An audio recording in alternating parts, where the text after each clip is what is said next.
Hello and welcome to the latest episode of the Online Warriors podcast. Wow, that was a voice crack to open the show. It happened. You're going to have to live with it. I'm still going through puberty. I'm 30 years old. I'm Illeagle 86, and I'm joined by my illustrious co-hosts whose voices never crack, Techtic, Nerdbomber. Techtic, do you have any voice cracks these days? Never.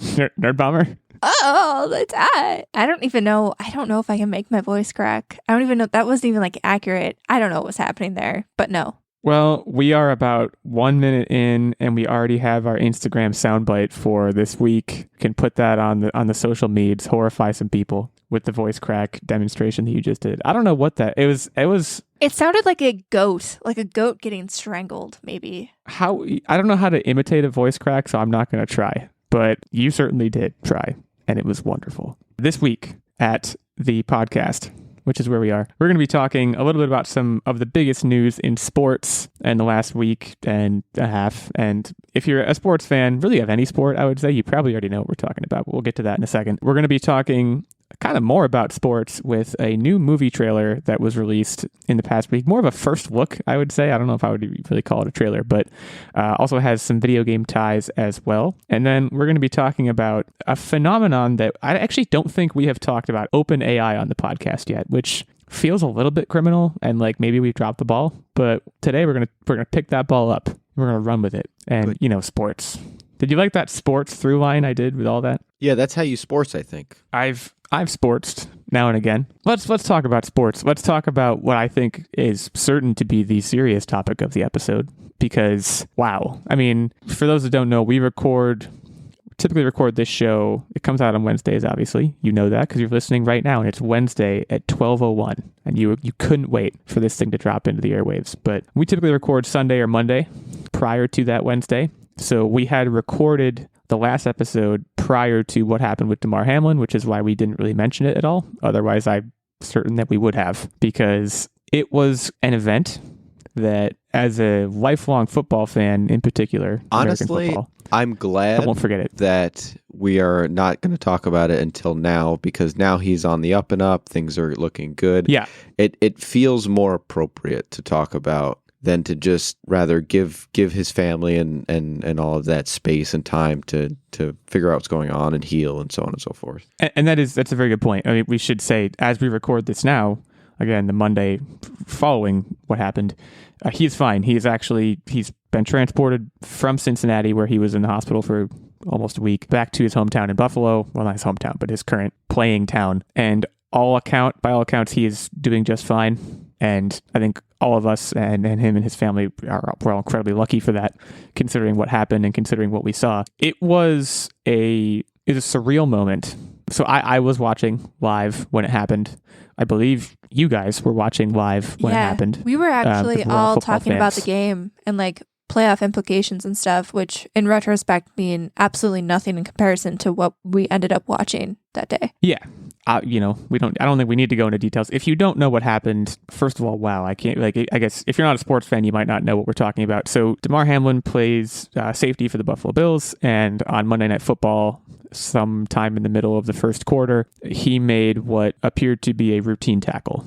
I don't think anyone would call it anything but a routine tackle that you see on a football field about 100 times a game. Routine tackle, nothing looked particularly upsetting about it, which, I think we've all watched football enough. We've seen hits that are nauseating with nauseating aftermath. This wasn't really that, but, without getting into the gory details of what happened, he essentially collapsed on the field, and they wound up administering CPR on the field for something like 9 minutes. And he ultimately was resuscitated. His heart had stopped. They resuscitated him. He went to the hospital. The game was postponed at the time, eventually became a no contest. And kind of this news of what had happened obviously swept across the sports world and Twitter and all those things pretty much immediately. But the aftermath was a roller coaster in a number of ways. Let's start with the good here, which is, obviously, again, he's fine. But the charity stuff, was pretty powerful, the way that the entire NFL community, and I would say the entire sporting community, because I saw stuff from hockey in particular, but I'm sure pretty much every sport observed in some way what had happened. And yeah, I think there were players from every sport, and even people who didn't necessarily watch sports. If you were in the room or even of somebody watching the game, or even if you've just seen it on the internet, the night of or the day after, it really brought a lot of people together. And watching those donations climb to upwards of 6 million, I think, is where it currently stands right now. It's just, is it even I think higher? It's well over that. I'll check on it while you're talking. Continue. To me, that's just, I think it goes to show there's a lot of crappy things that happen in the world, and this was an awful, terrible thing. But to see people of all different backgrounds, all different fandoms, people who didn't know him come together to kind of support him was just a really touching thing to see. And I think, it's been a hard last few years for a lot of people. And I think that's just one of those moments where you're like, wow, there's still some good stuff out there. You know what I mean? Yeah. So 8.5 million.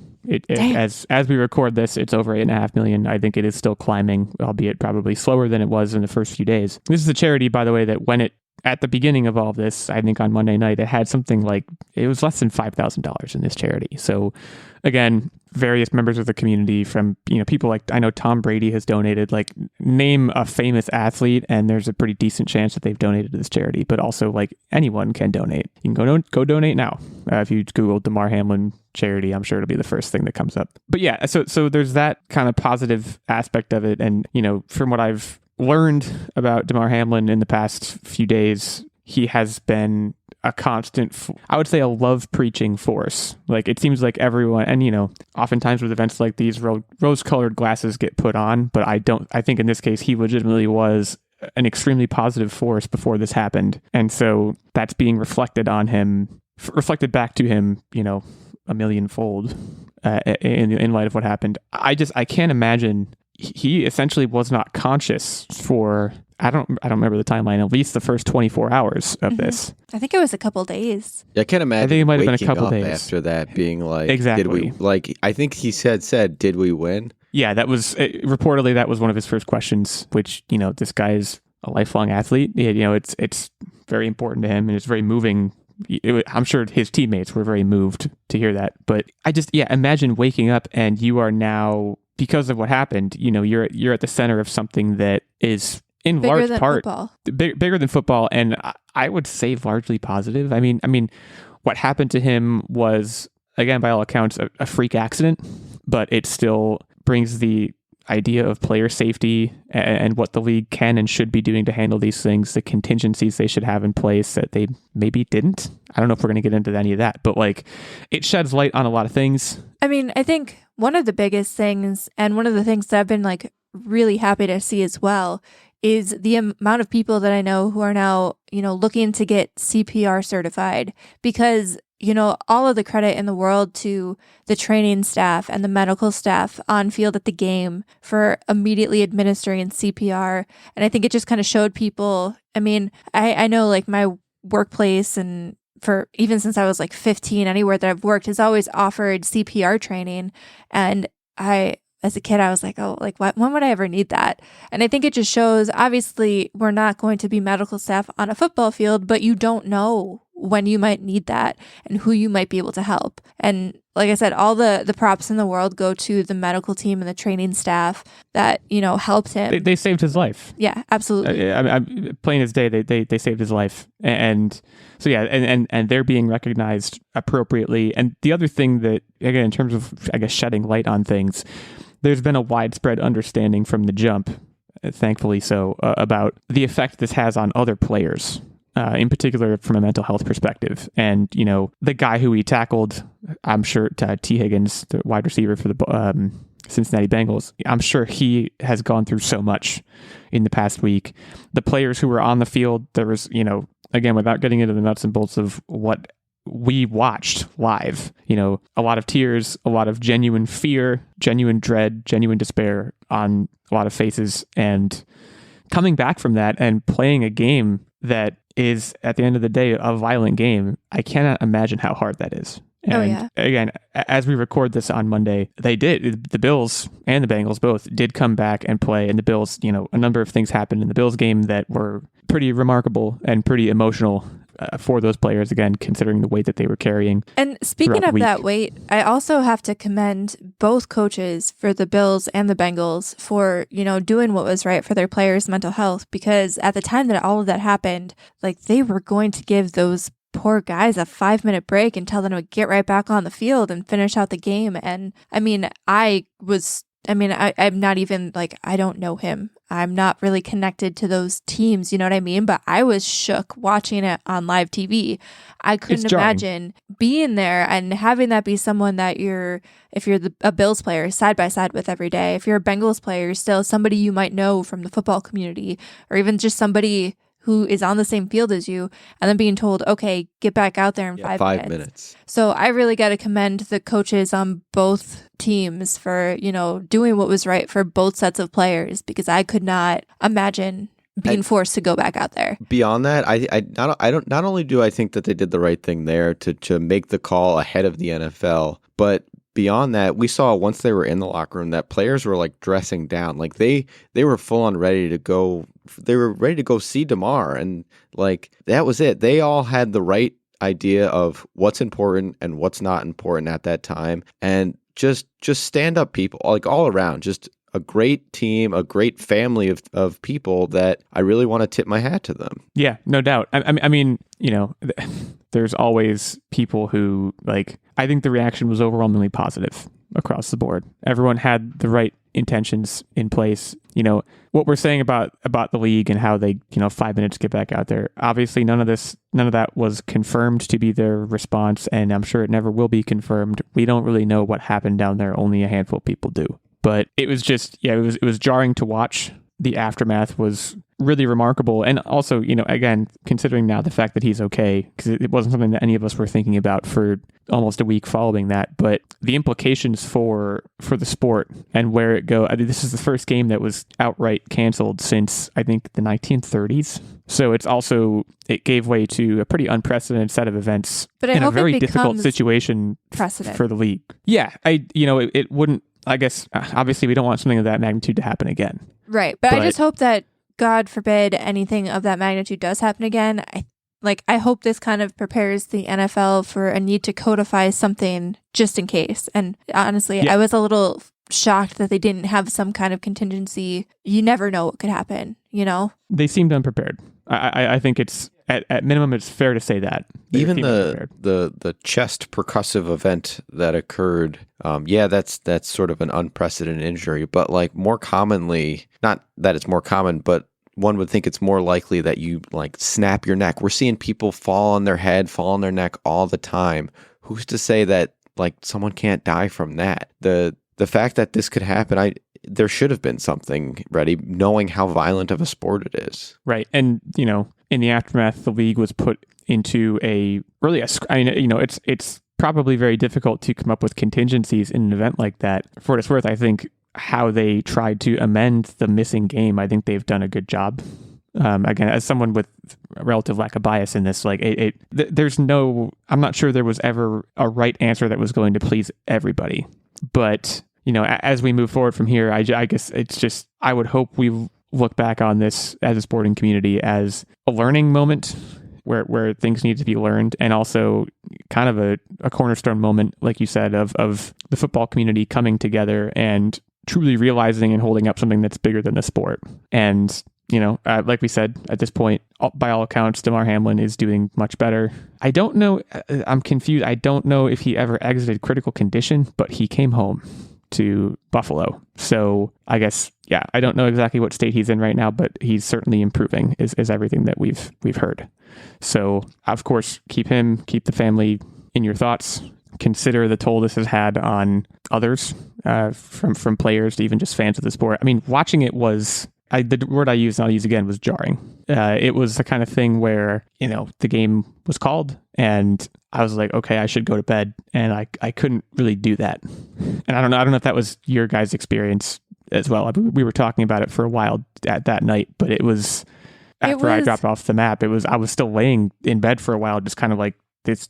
I was refreshing. It was a surreal moment. I was looking for updates. I think one of my biggest things that I was hung up on that night was, basically someone got injured for my entertainment and I just needed to know if they were okay. Yeah.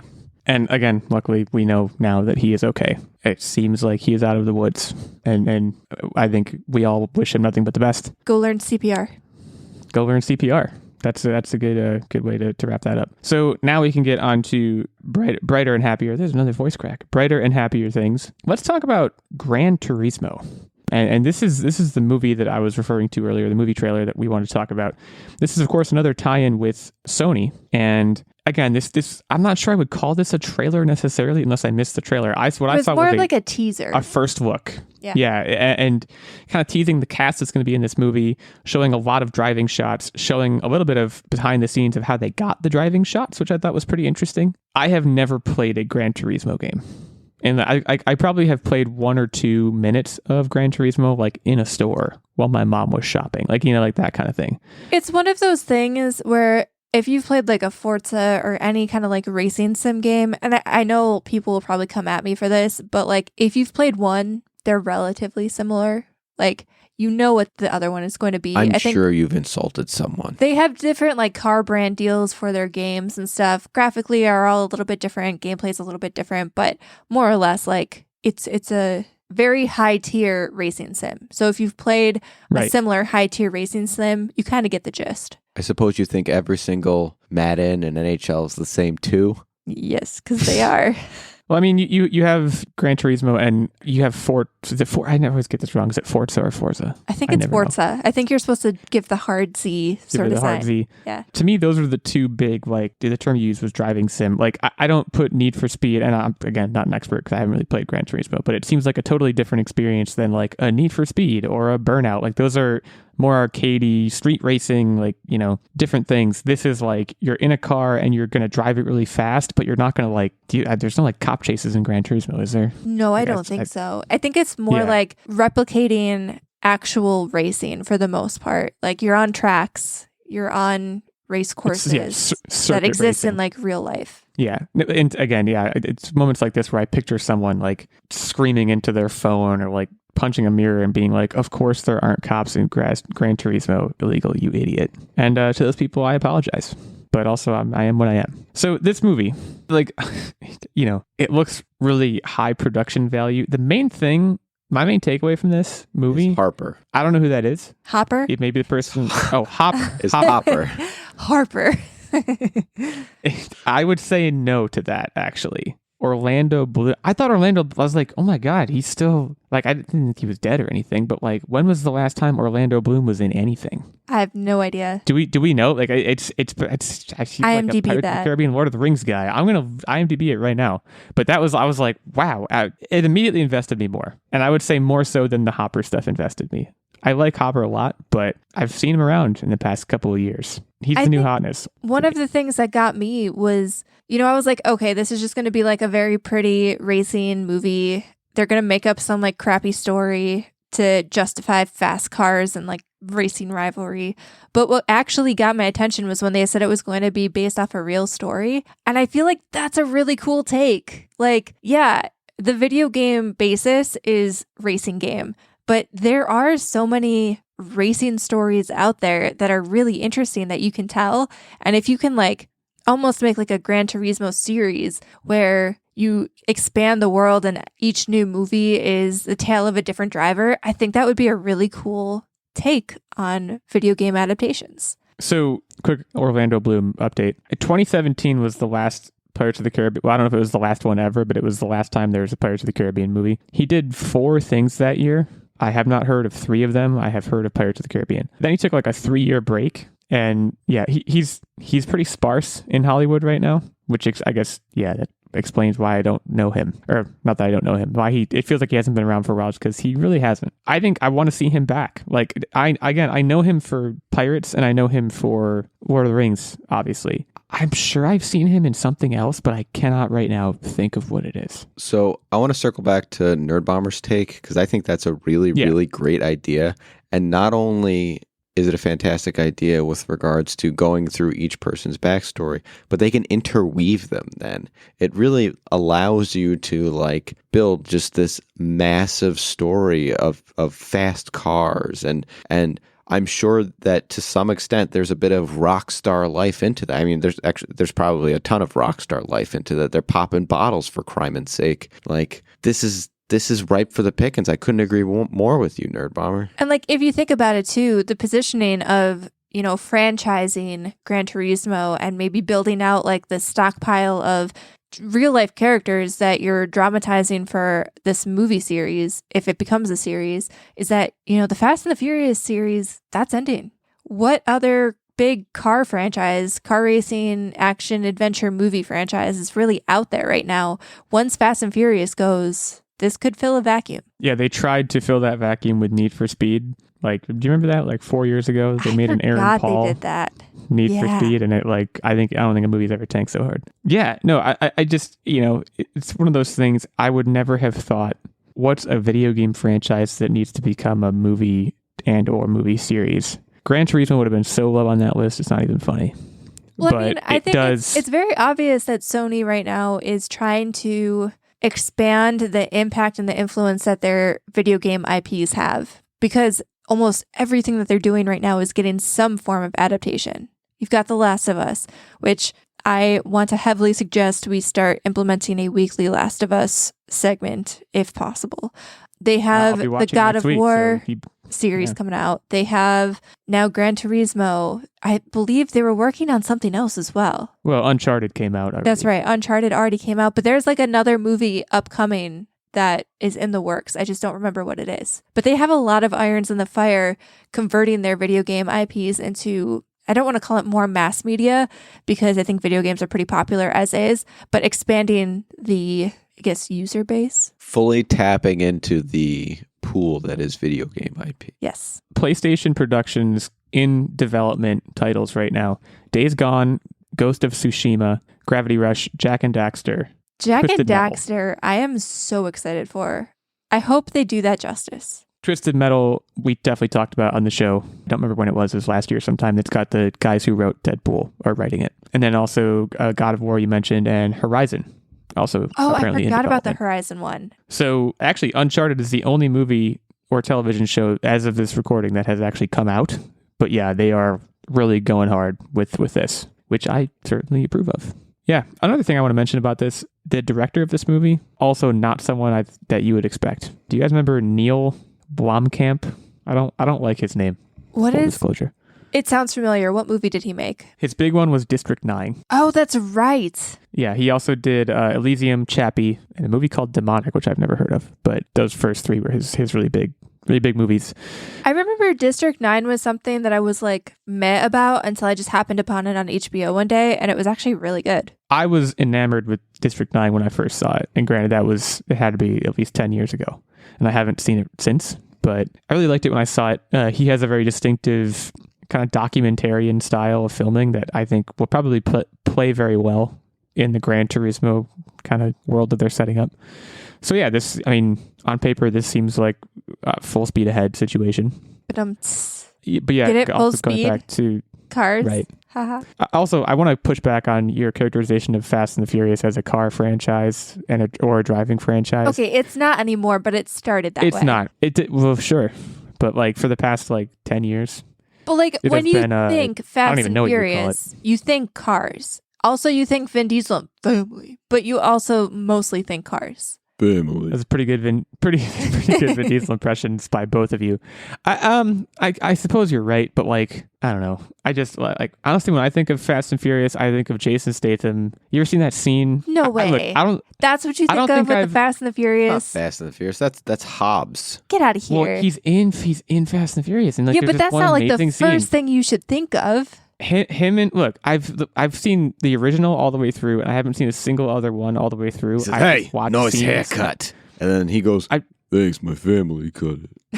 I've just watched stuff on YouTube, and there's this one incredible scene in Fast and Furious. This is a total offshoot. I don't remember which Fast and Furious it's from. You have to look it up. But him and Dwayne "The Rock" Johnson are in jail cells that are separate, but they're across the row from each other, and they can talk to each other, and they're having a tough guy conversation about who could beat up who. And Dwayne "The Rock" Johnson, he arm curls a concrete bench and lifts it up.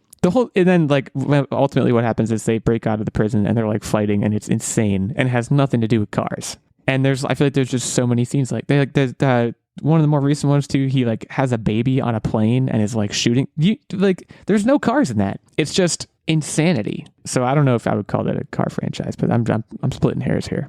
Also, I agree that we should watch The Last of Us. Like, I'm gonna watch it on Sunday. Oh, same. It's gonna be premiere night. I believe it's in our Online Warriors shared calendar to watch The Last of Us. It is now. Yeah, we'll be watching Sunday night the 15th, appointment television. I'll be prepared to talk about it the next day when we record, assuming that's when we record. Anyways, yeah, Gran Turismo 2023, August 11th, 2023. That's actually pretty soon. So I'm sure we have a full trailer for this coming very soon. Be on the lookout for that. In the meantime, if you want to go look and see the first look and see that Orlando Bloom is back, go check that out. We're going to take a short break before we delve into the world of OpenAI.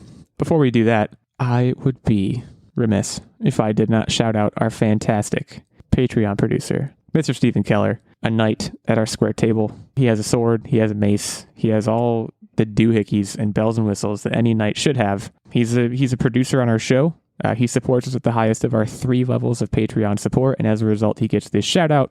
He gets input into the weekly game segment. He gets the occasional guest spot on the show, and of course, he gets access to the monthly secret segment and vlog here at the Online Warriors. There's also a Squire level of support, which gets you access to the monthly secret segment and vlog, and a Page level, which gets you access to the monthly secret segment. Details on all of those levels of support are found over at patreon.com/Online Warriors podcast. Head over there. Consider joining the square table. We could turn it into a rectangular table. Any shape really is doable. Oblong. So again, whichever. Ovular. I don't know. We'll figure it out. Again, that's patreon.com/Online Warriors podcast. Come say hi to us. Say hi to Steven. Consider giving back to the show. We are going to take a short break and we'll be right back to talk about OpenAI.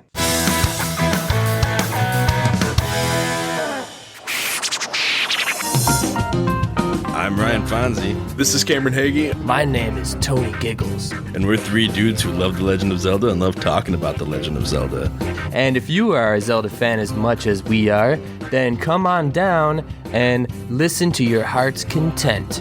We have a podcast that we'd like to share with you. It's called A for No, B for Yes. We cover the Legend of Zelda series, different games chapter by chapter, and we have all kinds of theories about what we see and what we've experienced in the game. Do you go through Wikipedia and look up stuff based on the things you see in the game to create theories to how it could link to other things in the world that we actually live in, and not the Zelda one that was the one that was created by the people that are in the world that we actually live in right now? Because if you don't, then you should watch this, because we do. Did you guys get all that? If not, oh, you didn't. Okay.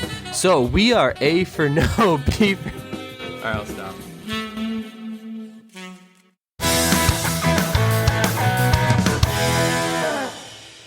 All right. I'm going to paint you a picture. Paint it. Imagine, and I'm going to paint the picture without using Microsoft Paint. I am instead going to use Microsoft Word. Actually, can you simultaneously do this on Microsoft Paint, and then we'll post it, and people will have no idea what it is until they listen to the episode? I'm using a Mac. Shout out to Mac. So no, sorry to burst your bubble on that one. But anyways, imagine that you're using Microsoft Word and you're doing something very pedestrian, and then that jerkhead Clippy shows up. I liked Clippy. I do not like Clippy. I want to set the tone. I never liked him. I don't like him now.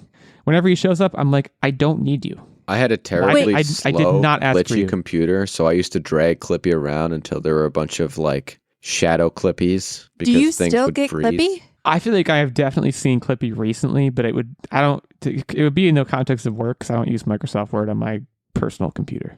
I don't know. I feel like I've seen him recently, but the point is he sucked. And I think a lot of people think that he sucks. I don't know. We'll start a poll or something. We'll at Online Warriors 1 is our main show account on Twitter. We'll start a poll of like, is Clippy good? That's a terrible poll, but like we'll figure something out. People didn't like him. So I'm sure Microsoft was like, what we need to do to fix this is invest in AI. And so that brings us to now. Microsoft is looking to use OpenAI's GPT. You've heard of GPT. It's been big in the news and on Twitter in the past 2 months. They want to use it for Word, Outlook, and PowerPoint. Now, it's worth noting, apparently there already is some AI cooked into these things, which I did not know. I have an article from The Verge in front of me. It's like autocomplete. Like it's not like, GPT stuff, but it's, I think there there's is precedent. some AI though built in. So PowerPoint, and I did not know this until recently, PowerPoint has this feature now where you can like give a presentation, you can practice it. And if you have your microphone and stuff on, it will actually listen to you and give you advice and suggestions based on, the manner in which you're presenting the material. And it can know if you're like reading off the slide. It can tell you if you're reading too fast, if you're using too many like filler words, all that kind of stuff. So OpenAI also did, I've never said this out loud, so I'm going to say it wrong. Is it Dolly? Is it like Wall-E? I think so, yeah. Dolly 2, which is the image generation model. Apparently they're talking about adding that to Bing so that you can type something into Bing and say, give me a picture of this, which I think is pretty cool. Well, I think what's interesting, so this might be one of the only ways we can access this for free, like the ChatGPT and AI stuff. And I did not realize that Microsoft had actually invested money into OpenAI. I had just assumed that OpenAI, like you hear the name like open, whatever, you think open source, it's like a group that's kind of working Startup. independently and startup.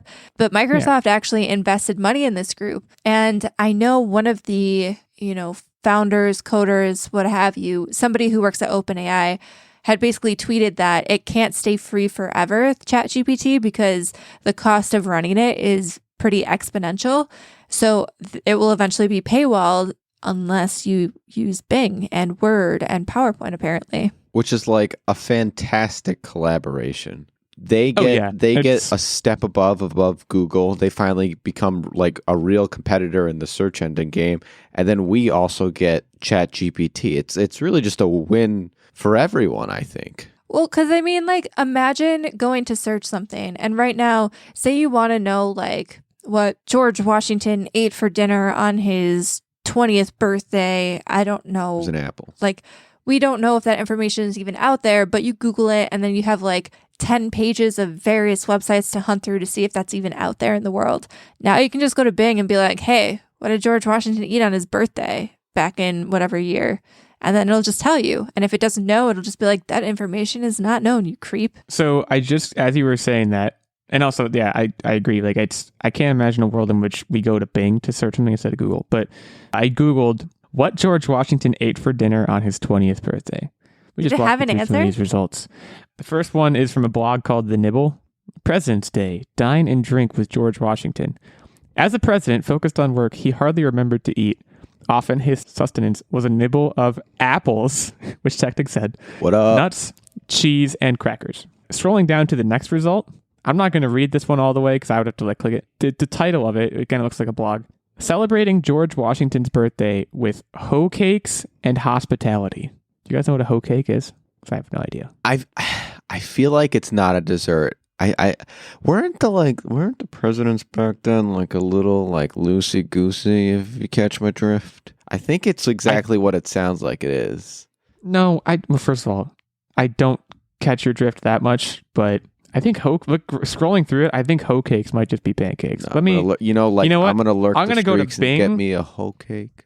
I'm going to go to bing.com and I'm going to search hoe cakes. And yeah, it's a real thing. Paula Dean has a recipe. They're just pancakes. They're just different pancakes. That's all it is. So there you go, Bing. I don't know. I only went to you because we're talking about it. This is like the first time I've been on Bing in like, I don't know, 12 years. Okay, have you asked ChatGPT? I never have. I've seen a lot of like prompts and responses. 'Cause that's the thing is, and it's part of what this article talks about is it's not super reliable yet. Like I've seen a lot of like people on Twitter doing like gotcha stuff with GPT where it's like, I think one of the questions that asked it was like, I have 2 coins that add to 30 cents and one of them is not a nickel, and it like explodes. It like doesn't know. And that's like a classic like dad riddle. So it's not like infallible, which, if you're a Terminator fan, that might be a good thing. But I'm going to ask it. have you? Question. Oh, are you on it right now? Oh yeah. What did George Washington eat on his 20th birthday? Guys, if you don't like this, you don't like podcasts. We're live asking ChatGPT. Okay, so this will show you that ChatGPT may not be reliable. It just said George Washington was born on February 22nd, 1732. So it is not possible for him to have had a 20th birthday, which I don't think is accurate. Okay, are you serious? I am You were not actually joking. said that? You were born 1732. You ain't making it to 20. I am Is not that the joking. implication? Wow. Well, Microsoft, we're here to tell you that it might not be ready yet. Don't put this in Microsoft Word. We already have a hard enough time just like copy pasting images into Word documents. If you put OpenAI in, it's like, I'll do it for you. Here's a potato. That doesn't seem like a good solution. So yeah, how do we trust this? There's also a matter of privacy.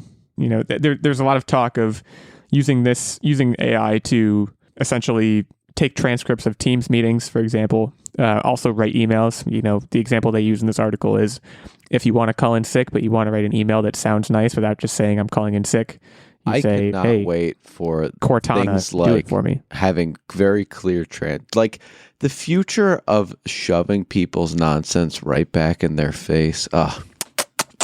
Just give me that. So to like check receipts, you're saying? Yeah. Oh my goodness.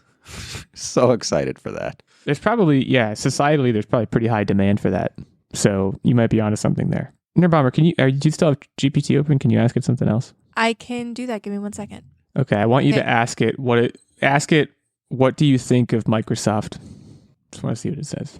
It says, Microsoft is a large multinational technology company that is known for developing and manufacturing computer software, consumer electronics, and personal computers. It is one of the largest and most successful companies in the world, and it has a strong reputation for producing high-quality products and services. Blah blah blah. I want to know It's still going. what does the robot. So you could cut it there. What does the robot think? Like, how does it feel about its business overlord? That's It what I says want. overall, I- Microsoft is seen as a highly respected and influential company within the tech industry. So I think it respects its corporate but overlord. how does the robot itself feel? This is what we need to be figuring out, and I don't think anyone's doing it. So researchers out there, can this thing feel emotions? You know, Turing test this thing. That's not what the Turing test is, but you get the idea. Wasn't there an AI bot thing that like didn't a Google employee like fall in love with it or something? Am I making this up? That I feel like this sounds happened. vaguely familiar. I don't want to make you keep asking GPT questions. I'll Google this one. Yeah, it happened. Apparently it's called the Eliza effect. That's pretty cool. That's a good name for it. Anyways, So I just wanted to express, and I totally wrote this myself in the last 30 minutes. Dear Techtic and Illeagle, I just wanted to express how much I appreciate and admire you as fellow podcasters. Your passion for this medium shines through in every episode, and I'm consistently inspired by your dedication and hard work. I love the way you always bring new and interesting ideas to the table, and your willingness to take risks and try new things has helped made our podcast the success that it is today. Thank you for being such an integral part of our show and for being such a wonderful colleague. I'm so grateful to have you by my side on this journey. With love and admiration, Nerdbomber. what? Okay, so this raises an interesting point. Okay, which is 2 years from now, 3 years from now, when this is hit the mainstream. Whenever I get a nice email like that, I'm gonna be like, the freaking chatbot wrote this thing. Honestly, so Because the implication of that, then, if you read it and you're like, a chatbot wrote this, that means at least two things. One, the person that wants you to think they wrote it is lazy, and two, you don't even know if they actually if they felt that way. Like if you actually thought I was a good co-host or whatever, all that stuff that was said, you'd be able to write it yourself, ostensibly. But if you don't feel that way, you'd be like, chatbot, go write me this nice sounding thing so I can pawn it off on these two idiots. You know what I mean? So I would, if anything, if I got that sort of thing, now I'm never going to trust it. And it has like a weird, But you'll never know. yeah. And that's weird. Like it puts everything on uneven ground. I don't know if I like it. One of the other things Anyways, that I was playing around with it, and I know that now we're just getting to like ChatGPT discussion, but what is a podcast if not just discussion? I had asked it last week to write a 22-minute comedy television script about a group of podcasters. There are 2 male hosts, Illeagle and Techtic, and 1 female host, Nerdbomber, who are all in their 30s. Techtic is married to Nerdbomber, and it actually gave me scripts for several episodes. The first one was kind of dry, but I, didn't really give it much to go off of. Can But you then send, wait, can you, do you actually have these? Can you send this to me? 'Cause I I'm do have these. And then, crazy curious. like I said, write a second episode where the podcast pals, because that's what it named our show, try to find a sponsor for their show. And it wrote another episode. And then I said, write a third episode about them finding a lost dog and the shenanigans that ensue. Then it wrote another episode. Wrote another episode where the hosts accidentally take an edible on air. And it wrote another episode for us. And it's like, I mean, it's not great, but it Well, wrote it. I tell you what it did that was great. The podcast pals. The ball was dropped when we were first coming up with this show. How did we not come up with that amazing title? The podcast pals? We wish we could go back in time Man. and have ChatGPT to recommend podcast names. Well, time to end this show and start over. We'll see you next week on the first episode ever of the podcast pals, in which we take an edible on air. I cannot imagine anything that would make me more anxious than taking an edible on air. There are very few things in life. According to the script, you laugh and giggle a lot. It's not true to life. I see We a just say line that says Techtic, mortified. Yeah, that sounds about right. Yeah, so we can move on.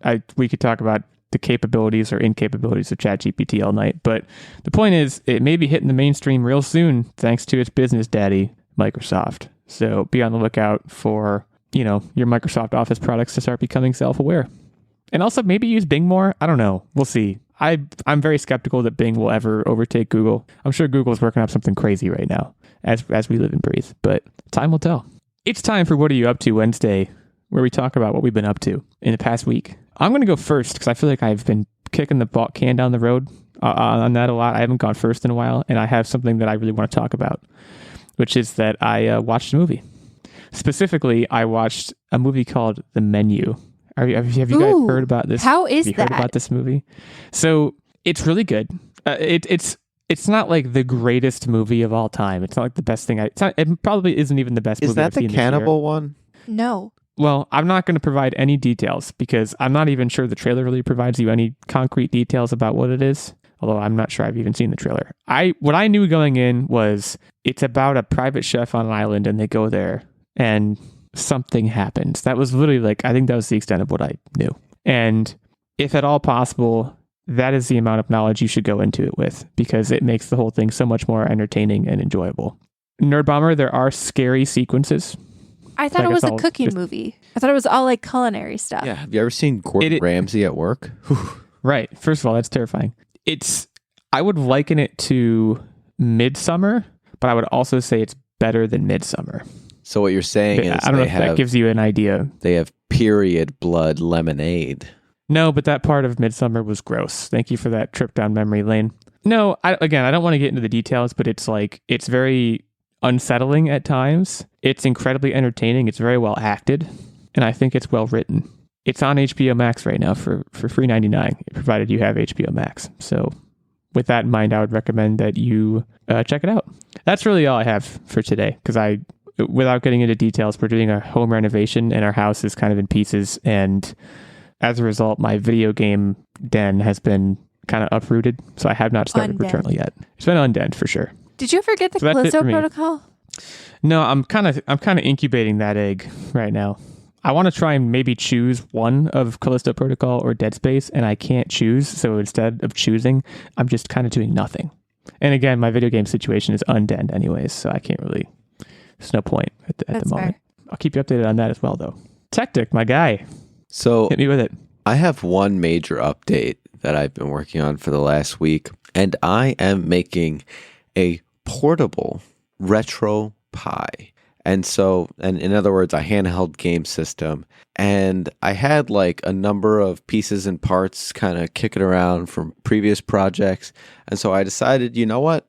I can make something with this. All I needed is a battery pack. So I'm slowly but surely kind of putting things together, but trying to keep the 3D print / modeling complexity low, because all I have is FreeCAD, and it's not the most easy to use software. So if I can just print minimal parts and leverage existing plastic enclosures and things like that, like the controller, I'd be really happy. And so far it's coming along. So I've got it functionally working as piece parts, and now I'm just designing the enclosure and how I'm going to bolt it all together, and it's coming along nicely. So maybe you'll see a video one day if I get around to it. It is kind of my thing that I'm terrible at following through with, but folks, I will try my darndest. Right on. Looking forward to seeing how that comes out. Yeah, Nerdbomber.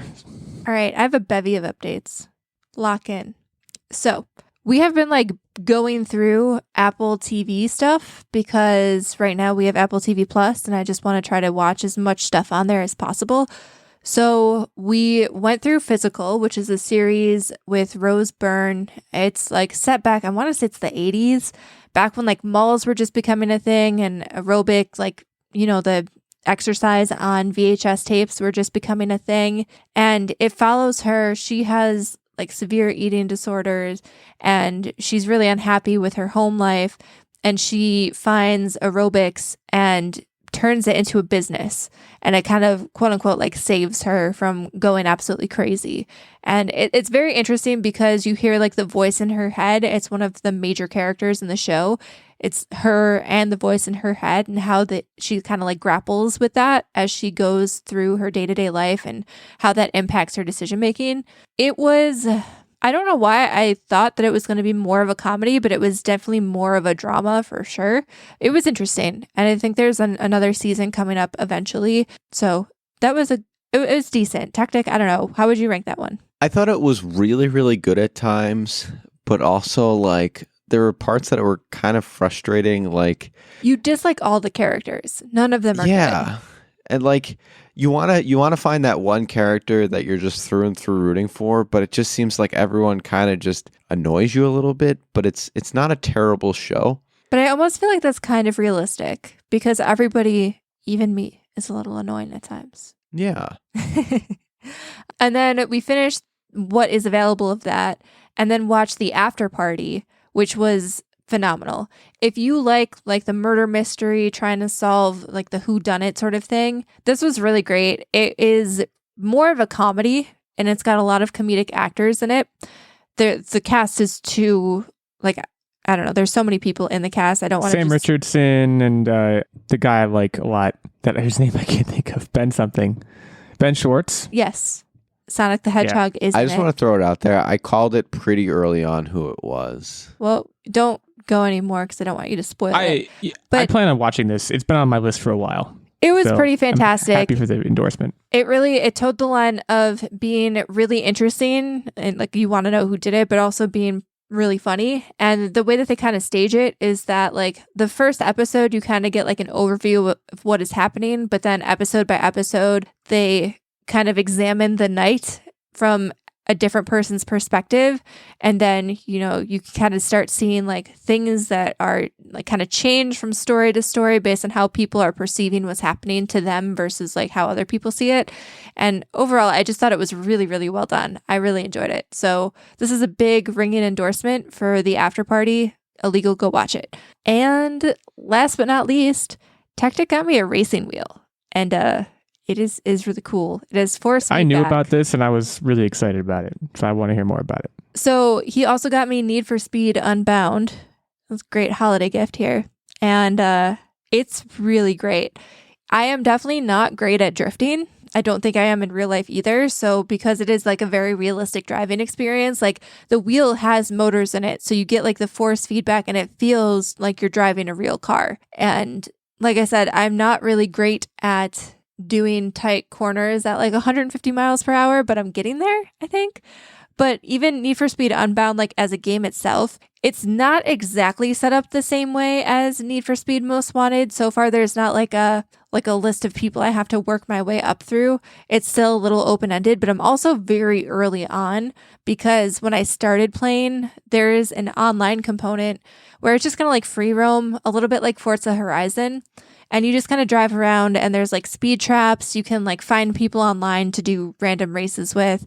And just so I could get the feel of, using the wheel before I popped into the story, I was just mucking around in there for a few hours. And I mean, it's a very beautiful game and the cars look great. And one of the things that I find really cool is that you can, I don't know if you remember in previous Need for Speed games that are offline. I haven't played a Need for Speed game in quite a while. I think Most Wanted might have been one of my last ones because I think I tried briefly like the remake of Most Wanted and was unimpressed because I think that was just critically panned across the board. Yeah, it wasn't really a remake. It was like they A messed it up. demake, yeah. Yeah. But like even your car, like I'm really bad at trying to come up with my own designs, like layering all of the different logos and stamps and stuff that you can put on your car to make it look cool. But they actually let you like browse community designs. So my car looks sick. And right now I'm actually rocking a design that has like the old Most Wanted logos and stuff on there. And I'm feeling really good about it. So what you're saying is you stole someone else's ideas. well, no, it lets you download them. And like it tells you who made it, like the username. Oh, okay. Yeah, She used someone else's inspiration. No, I straight up just downloaded what someone else made. I was like, wow, this is like Need for Speed Most Wanted in car form. I want this. I think I might actually play this one. I think I might try to come back because I think racing games are generally great and I haven't played one in a while and I'd like to. It's got good vibes. So far, Can you speak to the police presence at all? Is there one?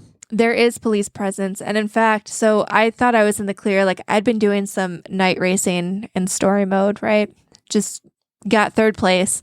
I'm not in first place yet. I don't think my car is good enough. And I don't think I personally am good enough yet. Got a whole new skills. But I went back to my safe house and I was going to slide out of the seat and let Techtic drive around a little bit and just, get a feel for it. But we took too long and then the damn coppers saw me. So then I had to drive away from my safe house. She goes, And- slide over. I got this. Yeah. And it was a cop chase. They were on my tail. Yeah, I'm in. I've decided. I mean, feel free to come over and try it. Try the wheel. Try the wheel out. The feedback motors, I'm pretty interested. So I'll get It's back pretty to you on that dope. one. It's pretty dope. Well, right on. That brings us to quiz time. To give an update to everyone, I'm 0-1. Look, it happened again. Techtic is 1-0. Nerdbomber has yet to play a quiz this year. Steven also 0-0. So I will be taking Nerdbomber on and hopefully moving ahead of her in the rankings. But it really depends on what Techtic's quiz topic is to start. So Techtic, take it away. So the topic for today is glass manufacturing, riveting stuff. And actually, honestly, I got this. I hope you guys learned something because I learned a thing or two. So I'm going to get right into it with the main constituent of flat glass is silica sand. In order to make the glass, this needs to be melted down. What is the melting point of this material with units? I'll Nerdbomber. go first. You're going first. I'm 0-1. I'm going to say 325 degrees. Fahrenheit or Celsius? You need to specify. Wait, I detract. I bring that back. No. So I'm thinking about an oven, and I've definitely put glass in an oven at 325. I'm going to say 625 Fahrenheit. Man, that was almost a complete gaffe. Look, it's way higher than that. Double it. 1250 Fahrenheit. Okay. So Illeagle starts off strong. Keep in mind, silicone is, I believe, in the metal section, right, of the periodic table, which is in... It's been a while for me, but yeah, I think so. And so the melting point of this is 1700 degrees Celsius or 3092 degrees Fahrenheit. Dude, I don't know. So you got a Little hotter than the oven. I mean, you're not melting steel anywhere even in the thousands. You're just kind of heat treating it. So just If you want to put your Pyrex in the oven, it'll probably be fine. Safety Okay. tips from the Online Warriors podcast. Illegal's coming in strong. Maybe he can not crash and burn. We'll see. New year, new him, Wow. maybe or not. That's really inspiring for me. So when was glass as a vessel first invented? We're pre-Jesus times. We're talking BC here. 3000 BC. I'm going to say 12,000 BC. Wow. Give myself a big window. So it's actually a little bit later than that. So glass as an independent object dates back to about 2500 BC. However, Okay, so I messed up. as a vessel, it started appearing around 1450 BC. So I was right in there. you've got the hill's getting pretty steep, Nerdbomber. Tempered glass is designed such that it breaks into small granules as opposed to slivers that can severely harm someone. This is done by annealing and quenching it such that the outside is in compression and the inside is in tension. I found that incredibly interesting. This is very scientific. When was this We're nothing if process- not educational. When was this process invented? 1850. I'm just going to take I'm going to say 1851. It's got to be Oh, later come than on. that. I'm going to say 1851. So her guess was actually incredibly good, and the only thing that really could have taken it from her was a +1. Get out of here. It was 1874. WTF. Hey, don't hate the player, hate the game. All right, sweet. 2-question victory lap. Let's do this. Yeah, let's see if we can get the sweep, I guess. But you've won it. So we're all familiar with crack propagation in glass. How are? fast? Yes, We're all definitely. we know that glass, like we've all seen like a crack all of a sudden becomes a spider web. Come on, we're all familiar with this. Yeah. Yeah. How fast in miles per hour can it propagate? Oh, this is like infinite. It's so fast. 600. 601. We're talking near speed of sound. That's a very respectable +1. Nerdbomber ruins, at least she takes away the clean sweep. It is a piece of glass can have a crack that propagates over 3,000 miles per hour. Jeez Louise. So faster than the speed of sound. That's interesting. That's very interesting to me. Faster by like a lot. Okay. 3-1. Have you ever seen like a window shatter tool? It's almost like if you blink, you missed it. I have a window shatter tool in my car, just in case. Okay, so last question. So watch out, Windows, Watch out. because I'm prepared. The container and packaging industry represent about what percentage of all glass manufacturing? Well, we all know about crack propagation. It's me this Me. time. Oh, it's you. Okay. 33%. No, I think this is a trick. I think this is super low. I'm going to say 1.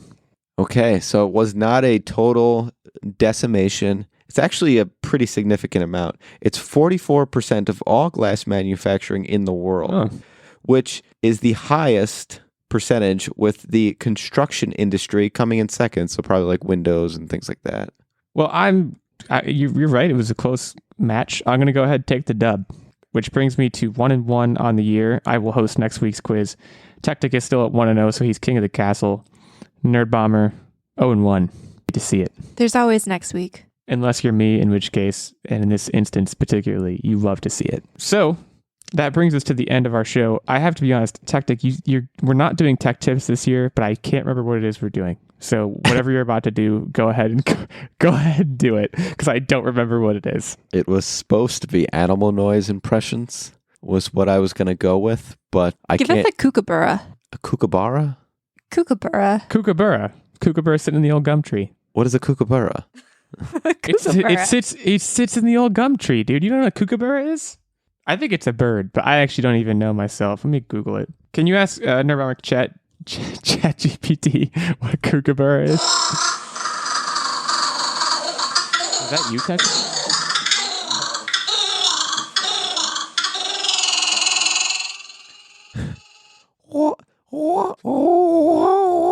This is going to need some editing, but it's going to sound fantastic. That was, yeah. No, I think that was pretty good. I think we're going to stick a pin in that. That's what we're doing for every episode now for the entire year. I'm sorry that you did this to yourself. You shouldn't have said I have this great idea of doing animal impressions at the end of every episode. And you shouldn't have reminded me. I gave you an out just now. I said I don't remember, and you said I do. It's animal impressions. So that was the kookaburra, and I think it's a great start to a weekly tradition. I would also recommend starting to prepare your next animal impression now, because you have a week to perfect something that's probably going to be insane. So have a great week, everyone. We'll see you next week.